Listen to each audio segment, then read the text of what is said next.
Banco Central errou. Ponto. O Roberto Campos Neto é presidente do Banco Central, então ele tem a sua parte de culpa. Tem certo ou errado? A história nos mostra que Banco Central não é pago para tomar risco, então ser mais conservador, geralmente você colhe frutos melhores lá na frente com uma estabilização da inflação. Pode ser que eles tenham tido essa decisão 100% por pressão política, mas aí você tem a outra visão. Pode ser que não. Dos dois lados tem argumentos claros. E todo mundo tem viés, né? Que dar o 0,25 pro Galípolo seria muito pior do que dar os meio pro Campos Neto. Muito bom dia, muito boa tarde a todos. Mais um resumo semanal aqui, o Rafael com meu amigo sócio Thiago Pedroso. Vamos trazer o que é mais importante da semana, sem mais delongas. Uma semana um tanto quanto quieta no âmbito global. Destaque para a decisão de juros do Banco Central inglês e do Banco Central mexicano. E, logicamente, né, o evento da semana foi na quarta-feira com uma decisão dividida do Copom. O Pedroso já vai comentar a respeito daqui a pouco, deu o que falar, né? Haja polêmica sobre esse assunto, haja discordância. Quero ouvir aqui do nosso especialista de RV como impactou os mercados e, enfim, se de fato teve uma coerência ali no comunicado, mas a gente já entra nisso. E, pessoal, para vocês terem ideia, praticamente todas as bolsas ao redor do mundo valorizaram essa semana, né? Um destaque aqui para o Dow Jones e o S&P, subindo mais de 2%. A bolsa chinesa, que sobe 2,5% na semana, né? A bolsa de Hong Kong, perdão, Hang Seng, que é onde as empresas de tecnologia da China estão listadas. E as bolsas europeias, a bolsa alemã subindo 4,5%, a bolsa inglesa subindo mais de 3%. Um comunicado bem dovish, né? Bem brando quanto a corte de juros vindo do Banco Central inglês e ajudando, né, a alimentar esse rally. Hoje, na curva, né, em termos de preço, a gente já vê esse início de afrouxamento monetário na Europa, começando em junho. Né? E, Pedroso, não sei se você lembra, mas em março, quando o Fed deu um discurso mais dovish, o Banco Central suíço foi lá e aproveitou e cortou seus juros, né, de 1,5 para 1,25, algo do tipo. O Banco Central da República Tcheca já cortou seus juros também. Né, o Banco Central da Suécia está com o dedo no gatilho. Então, enfim, me parece que a Europa, de fato, vai começar esse ciclo de afrouxamento. Já começou, né? Mas o que importa é o Banco Central inglês e europeu, no final do dia, que mexe e faz preço, antes dos Estados Unidos. E isso tem consequências para o euro. Né? De fato, no mundo que a gente vive hoje, com os dados que temos hoje, tudo indica que vamos ter um dólar forte aí por algum tempo ainda. E acho que não quero falar demais, né, Pedroso? Passo para você aí, enfim, saber o que você achou do Copom, comentar aí pra galera. Semana lá fora, de fato, bem apática, né? Pouca dados, coisa, né? Nada relevante, a bolsa ficou meio de lado. Acho que o auxílio-desemprego ontem foi o dado mais relevante. Eu acho que até contextualizando o que você comentou, a gente tá vendo um rally desde quarta-feira da semana passada, né? Que foi quando o Fed colocou uma nova lenha no mercado com um comunicado bem frouxo, né? Ele falou que, deixa o mercado de trabalho enfraquecer um pouco, a gente deve cortar os juros, a régua é alta pra gente aumentar os juros, descartou essa possibilidade que era um cenário de cauda, né? E o mercado, enfim, parou de precificar. Então, teve o payroll na sexta, né? Teve eventos positivos. Fed, veio o combustível ali, gasolina na fogueira do payroll, veio o auxílio-desemprego, mas ainda não veio fogo. Ainda falta aquele dado que vai talvez mudar a expectativa de juros de fato para esse ano, que pode sair ou não, lógico, mas esse dado que, na minha opinião, seria o fogo para botar o fogo nessa fogueira aí de vez. Vamos ver, né? Os dados americanos lá vêm mostrando uma desaceleração da economia. Talvez tenhamos boas notícias do campo de inflação se isso se confirmar. Mas aqui no Brasil, né, o Copom reduz o ritmo de corte da Selic de 0,50 para 0,25. Tinha dado forward guidance na outra reunião de que seria 0,50. Quem acompanhou toda a história, no meio do caminho, o RCN acabou soltando ali que talvez não seria isso. Foi até lá em Washington, num evento da XP, né, que o mercado até estressou do dia, que não seria o 0,50%, que poderia ser menos, dependendo aberto, do cenário. Tirou estava em aberto e o mercado já começou a precificar que fosse 0,25%, mas era uma decisão que já era esperada que fosse dividida. Porque existe uma parte mais dovish, que é a parte que foi indicada pelo Lula. São 4 dirigentes, eu vou mostrar a carinha de todos aqui. Legal. E tem a parte que foi indicada anterior ao Lula, junto com o Roberto Campos Neto. São 4 diretores, mais o Roberto Campos Neto, que é o presidente do Banco Central. Então, como que ficamos aí? Fotinha aí de todo mundo. como que votou cada um. O Rodrigo Teixeira, Gabriel Galípolo, Ailton Aquino Santos e o Diogo... esses 4, eles foram indicados pelo Lula. Os 4 votaram em corte de 0,50%. Roberto Campos Neto, Carolina de Assis, o Otávio Ribeiro, o Renato Dias e o Diogo Guilhem, né? Os 5 votaram a favor do corte de 0,25%. Então, a divisão, acho que mais do que a divisão, a forma que aconteceu, era um pouco lógica, mas mesmo assim mostrou ali um racha dentro do Copom. A gente viu claramente os indicados de Lula dando 0,50% e os indicados anteriores ao Lula dando 0,25%.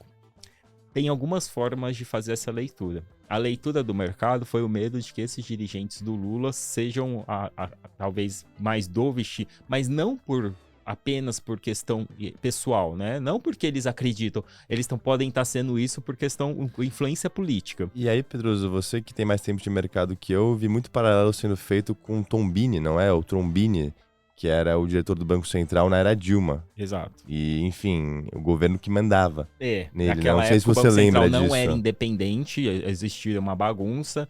A gente viu a taxa de juros no Brasil chegando a 7%.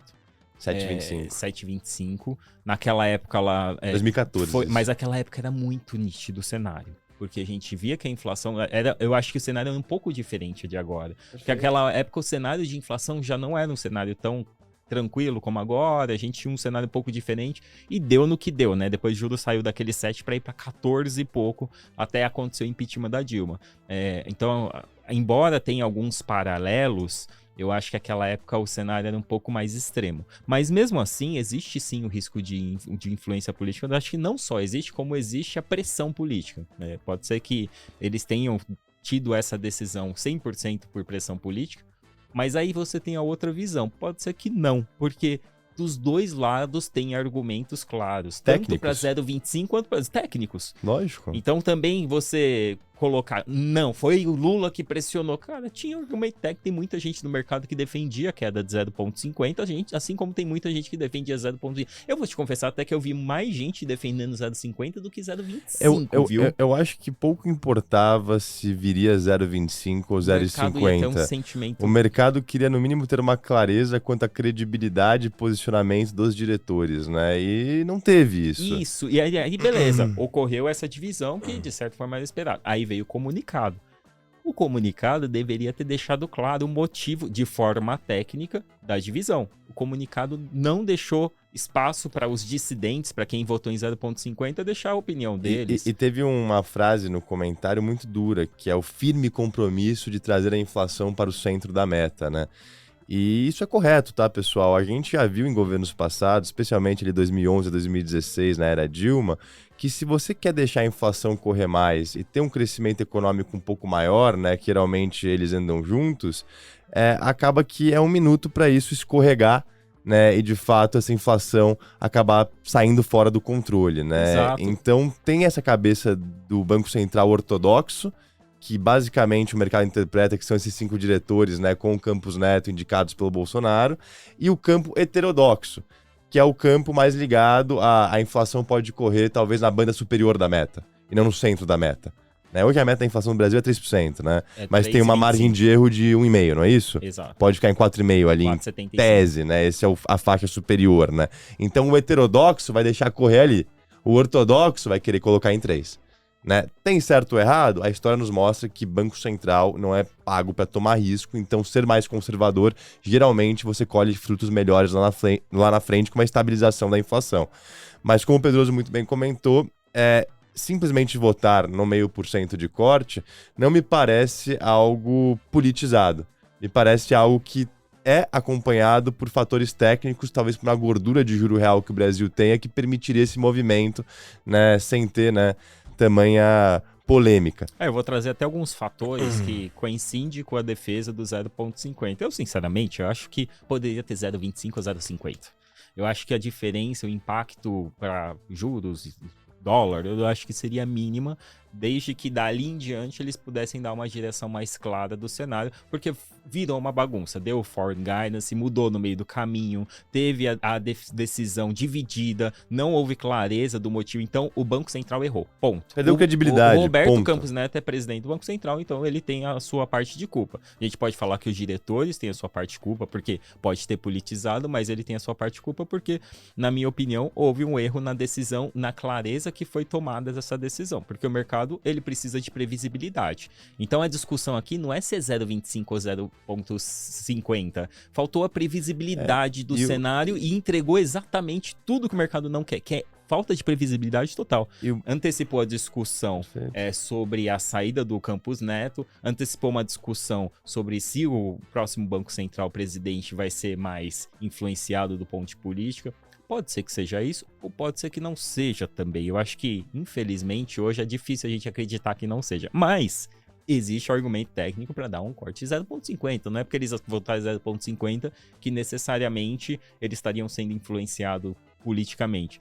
Então faltou a clareza e assim, aí aconteceu tudo e veio o comunicado. E aí o comunicado errou de novo. Agora a gente espera a ata que vai sair na terça-feira para poder ter um pouco mais de clareza. E o mais bizarro, né, Pedroso, é que o mercado já precificava com 85% de probabilidade um corte de 25%. Tava no preço, Então por que fez tanto preço?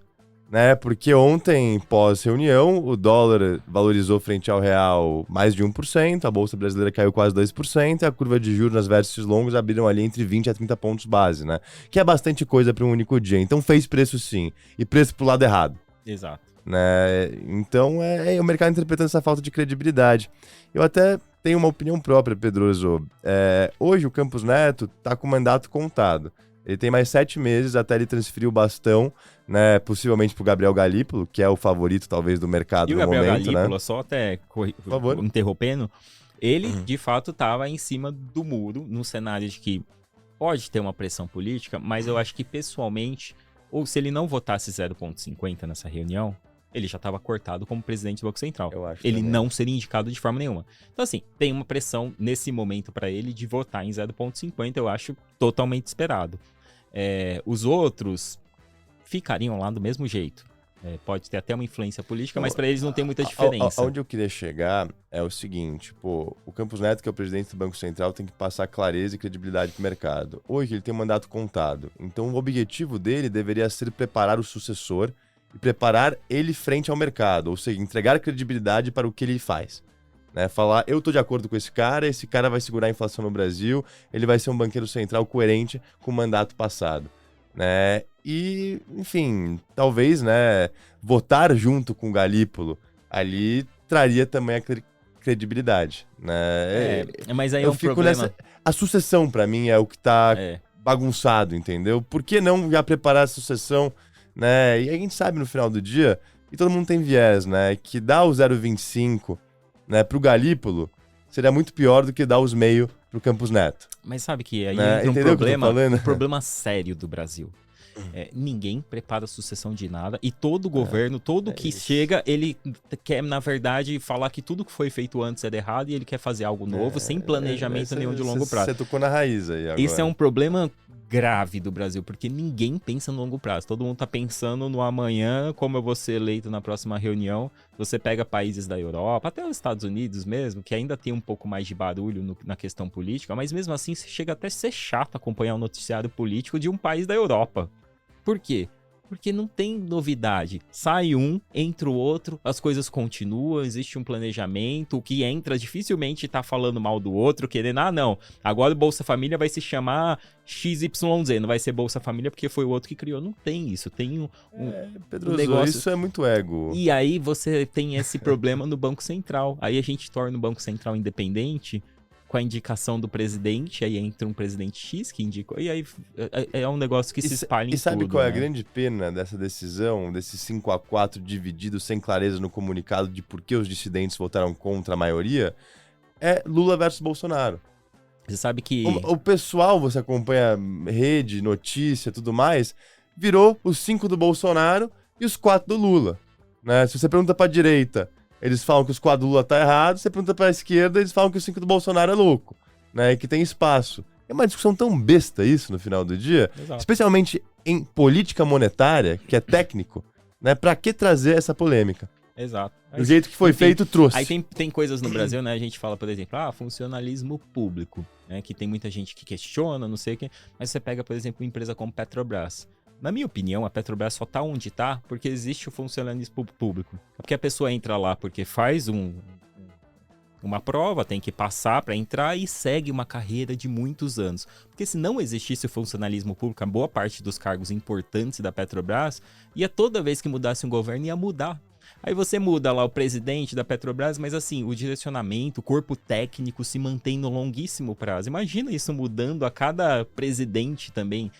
Então assim, o problema do Brasil é isso. E aí, conforme vai entrando outro governo, aí troca o fulano de X, Y, aí vai mudando e aí as coisas nunca têm um planejamento de longo prazo, é difícil. E Pedroso, é até importante comentar isso, a gente tem que ficar atento realmente se esse Banco Central, né, a partir do ano que vem não vai ficar mais politizado, né? Não dá para descartar esse motivo. E um Banco Central mais politizado, pessoal, é uma inflação correndo um pouco acima, um crescimento também vindo um pouco acima, mas que em um minuto você perde o controle ali e vira aquela bagunça que é o Brasil 2011 a 2016, basicamente, né? A política um pouco mais frouxa.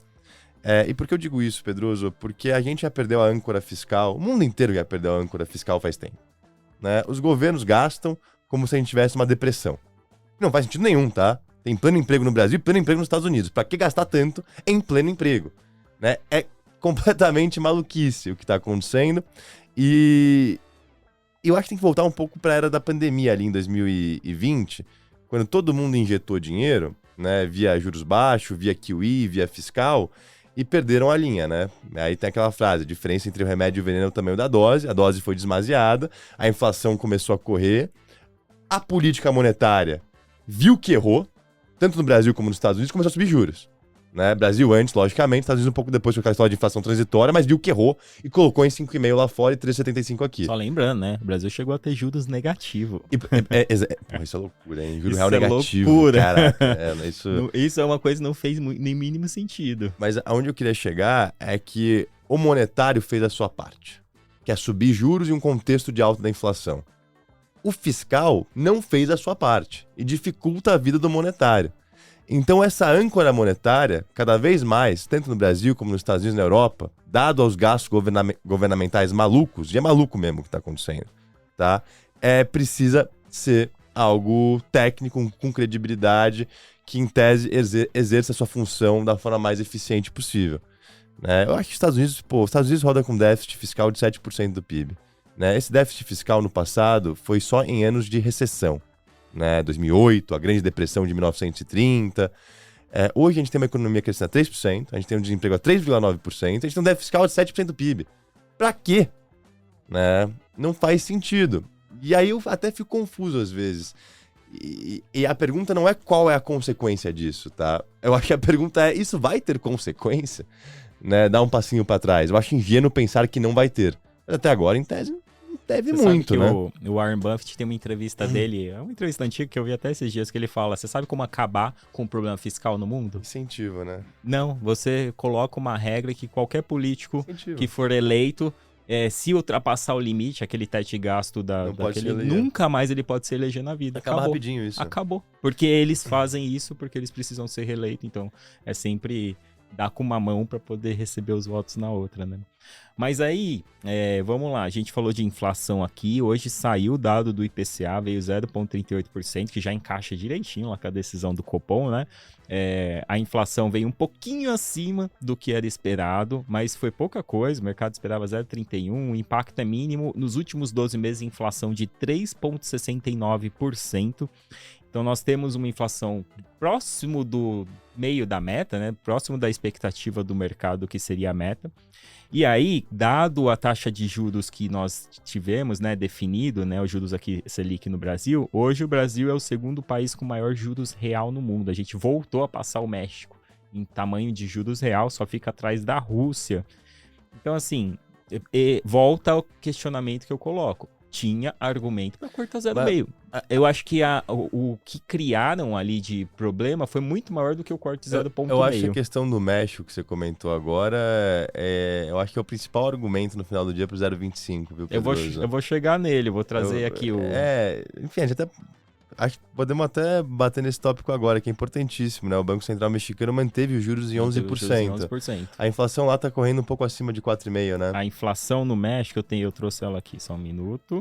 Aonde inflação eu quero no chegar? México, nos últimos 12 meses, tá com, o último dado que saiu tá com 4,80? Eu não sei se são 8 ou 6, porque eu tô meio cego. 4,65, tá?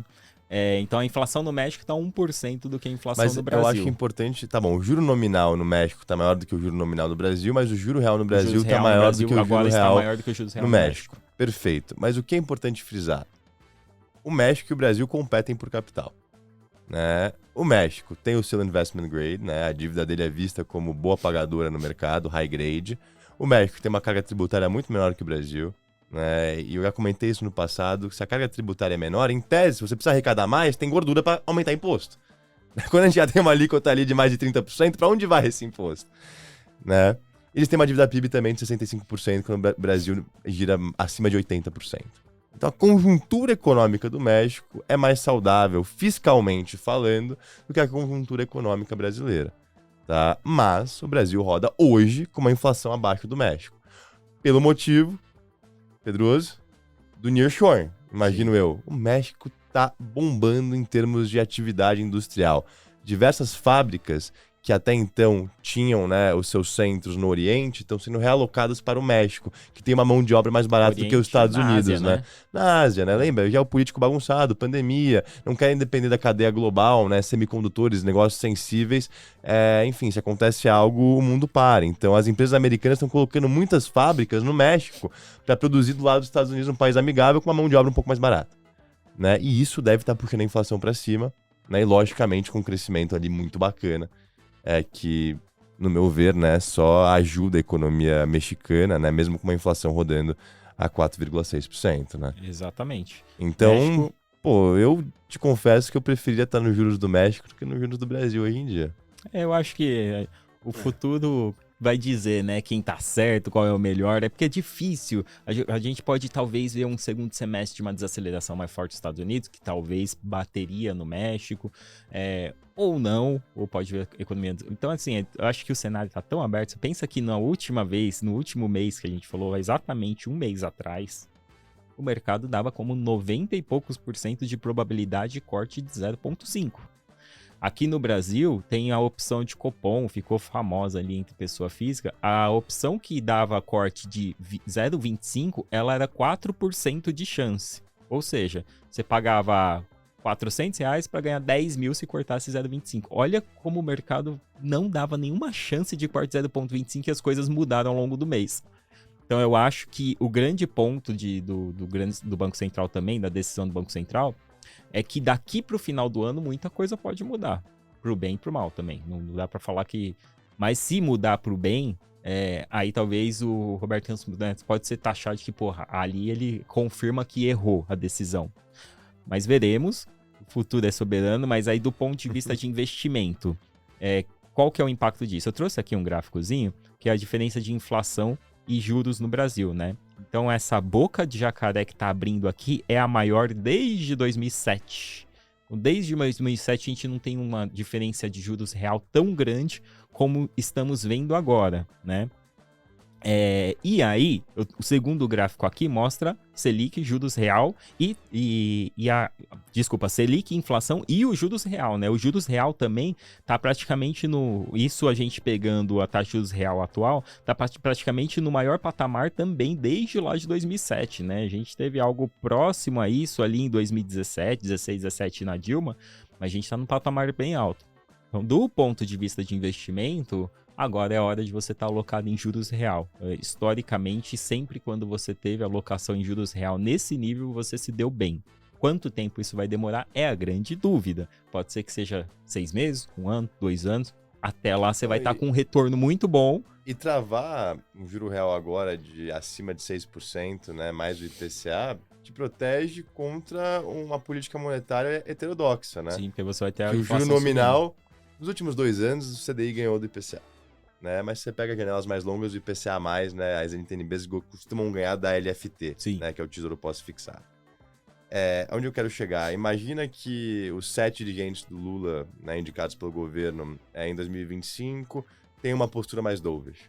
Deixa a inflação corrente correr ali, enfim, um pouco abaixo, né? Desculpa, os juros correntes correr ali um pouco abaixo, com uma inflação um pouco mais alta. Hoje, se você for olhar, a Selic está te pagando um juro real acima de 6%. Né? 10,5%, quase 7%, né? A Selic está pagando de juro real. Então, no D0, o CDI está pagando mais do que a NTNB. Exato. Né? Mas nada garante que vai continuar pagando. Muito provavelmente vai pagar menos daqui a pouco. Vai pagar menos, certeza. Especialmente, possivelmente, com dirigentes mais alinhados a um cenário de crescimento a todo custo. Né? Eu assim, não acho que esses caras são ruins. O Galípolo foi coisa que fez sentido na minha cabeça. Dois lados. Mas é um risco, entendeu? Olha, porque assim, a gente tem um cenário político. Estão falando que estão politizando o Banco Central, mas olha os dois lados. Tá, eu baixo os juros, até quanto você aguenta uma inflação alta? A Dilma tentou fazer isso, a gente viu no que deu. Vamos baixar os juros para fazer a economia andar. Aí você tem um cenário que a economia não andou, a inflação subiu, a gente entrou em estagflação e a Dilma foi tirada do cargo. Então eu acho que, pelo menos espero que o PT tenha aprendido com esse erro do passado. Eu não acho que, mesmo sendo o Banco Central que vai ser mais politizado, que aceite uma taxa de inflação maior para um juros menor, eu acho que tudo vai ter um limite ali. O Brasil tem todo o seu histórico de inflação. Então, achar que a gente talvez vai ter uma inflação enorme, eu acho mais improvável.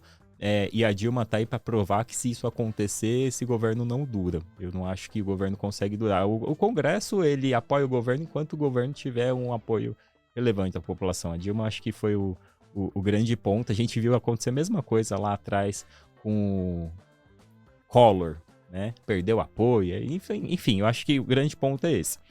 Agora, o que eu tô curioso para saber é como que os estrangeiros vão lidar com essa história. Ontem o volume da bolsa, dado a notícia, eu não achei que foi absurdo, foi 25 bi e pouco, né? Dado a notícia, eu achei que foi um volume ok. Mas esse mês voltou a entrar dinheiro aqui na B3. A gente já estava com até o dia 8, que é o último dado que saiu, com quase 1 bi de entrada. Então, estou curioso para ver como os estrangeiros vão ler esse cenário de juros no Brasil. O quanto a gente talvez esteja colocando no cenário um problema maior do que realmente pelo menos do ponto de vista desse estrangeiro, tá? E aí, curiosidade, tem ideia de para quanto foi a taxa de juros do Peru?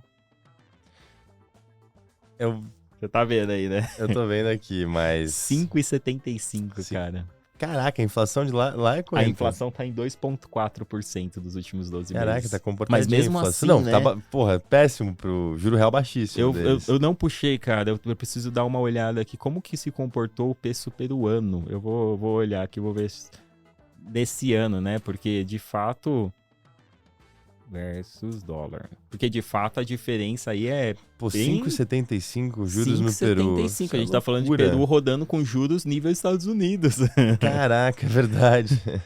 Então, assim, é loucura, mas depois eu vou trazer semana que vem como que a moeda peruana se comportou nesse cenário, né? Porque a moeda chilena, o Chile baixou os juros, foi até, acho que tá 6,75, se eu não me engano, e ela deu uma estressada. Mas também, dado o cenário que eles levaram os juros, eu não achei que foi uma estressada tão grande assim. Aí curiosidade aqui que eu não cheguei a puxar, mas o Peru cortou os juros em 0,25, foi para 5,75, disse que daqui em diante ele não se compromete com mais cortes, e a inflação lá tá 2,4%, né? Não dá para considerar esses países como concorrente fluxo do Brasil, porque eles são muito pequenininhos, Peru é menor do que São Paulo, mas mesmo assim é interessante o dado. E aí para finalizar, né, todo mundo viu aquela história do desastre lá no Rio Grande do Sul. Muito triste o que está acontecendo lá. Essa semana o governo anunciou um pacote de 51 bilhões para ajudar o Estado. O mercado fez uma leitura. O mercado estava com um pouco de receio desse pacote. Eu acho que é um pacote necessário. Eu acho que é indiscutível isso. Mas o mercado estava com medo, eu acho que além do pacote, se não abririam a porteira para outros gastos fora do estado do Rio Grande do Sul. Chegou a ser cogitado isso. Chegaram a falar de tentar acionar para auxílio de emergência para todos os municípios que estão em estado de emergência. Só para você ter uma ideia, se eu não me engano, são 300 ou 400 municípios que a gente está tendo epidemia de dengue, né? Então seria talvez um risco de começarem a gastar pra caramba, mas bloquearam isso lá no Congresso por enquanto. e o pacote vai só para o Rio Grande do Sul. O mercado fez a leitura que, cara, ok, é um número sensato por enquanto. Até vi umas comparações com desastres em outros países que foi muito maior os gastos. Então, a leitura inicial é que isso daqui é ok, não é algo que vai trazer tanto impacto para o mercado. E aí, só para terminar, no âmbito global, né, a temporada de primeiro trimestre está terminando agora. No Brasil, semana que vem eu trago como que foi, se na média ficou acima ou não. Tá terminando essa semana aqui no Brasil. Mas lá fora, no geral, foi uma temporada muito positiva. Nos Estados Unidos foi a melhor temporada desde o segundo trimestre de 2021.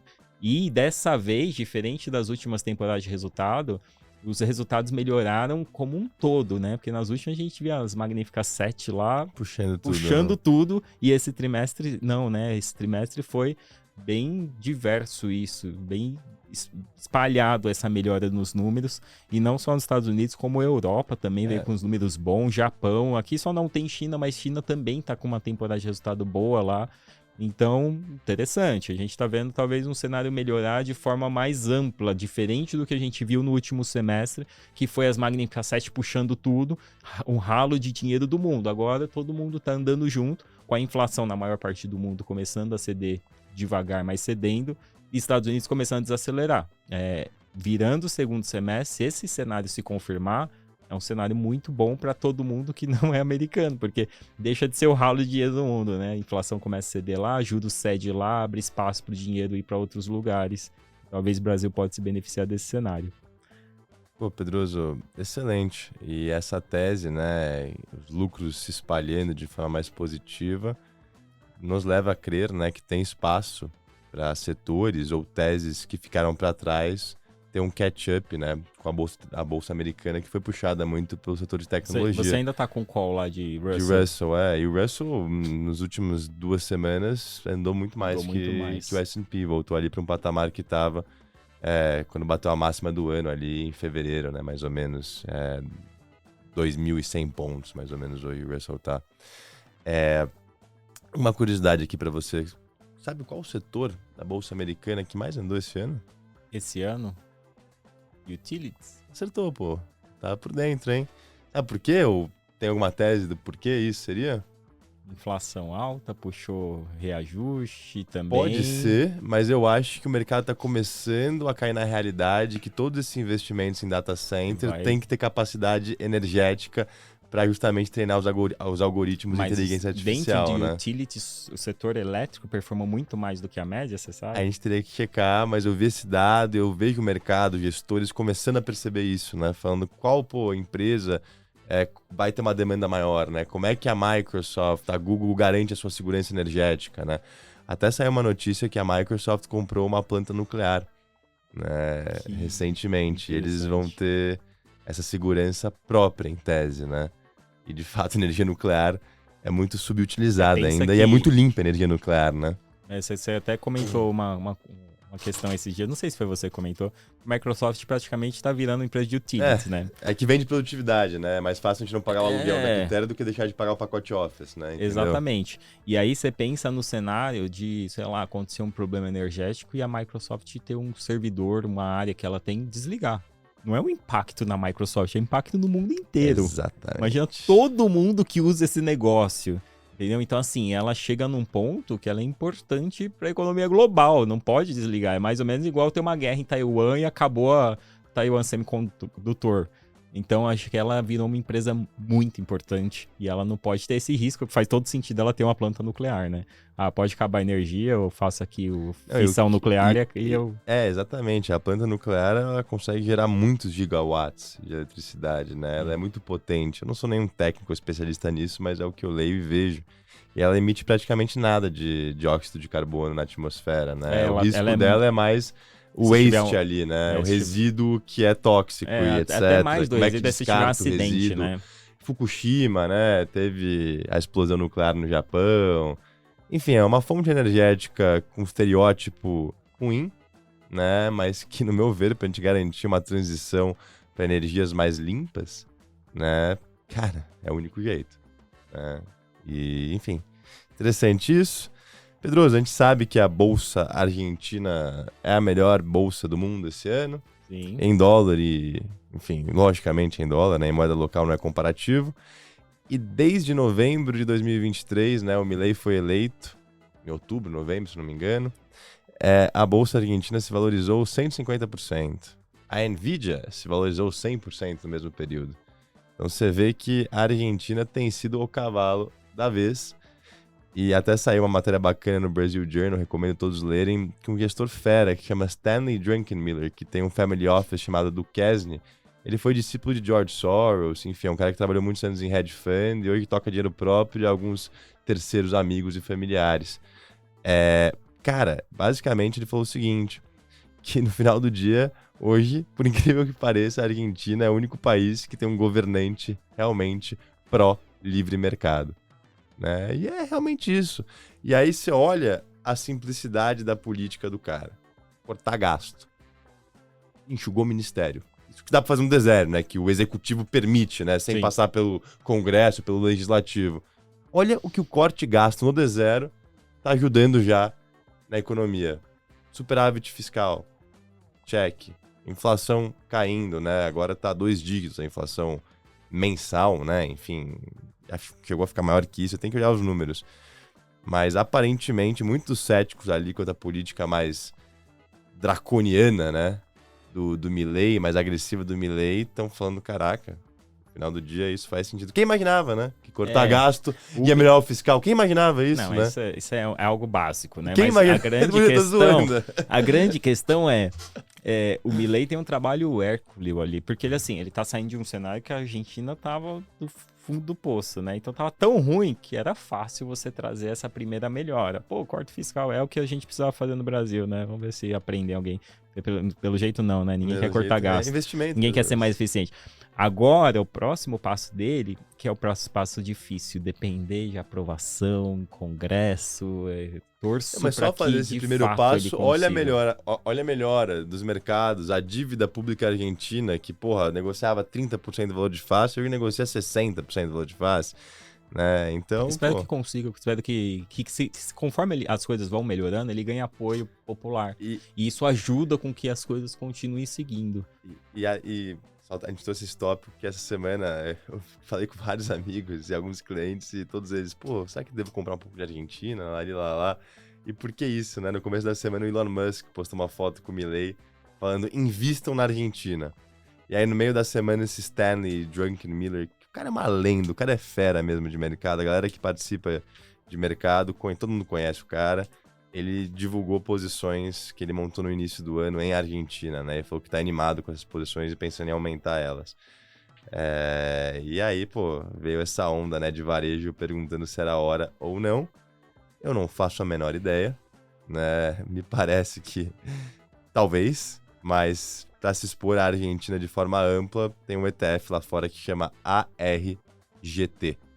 ARGT. Acho que no Brasil não tem nenhum ETF de Argentina, né, Pedroso? Não conheço. Teria que ir pro mercado americano. Esse ETF é listado na Bolsa de Nova York, pega as maiores empresas listadas ali no Merval e o próprio Mercado Livre, né, cuja sede, né, é na Argentina. É uma grande posição também. É isso aí, pessoal. Um grande abraço a todos. Final de semana em amigos e família. Maravilhoso. Tchau, tchau. Tchau, pessoal. Bom final de semana.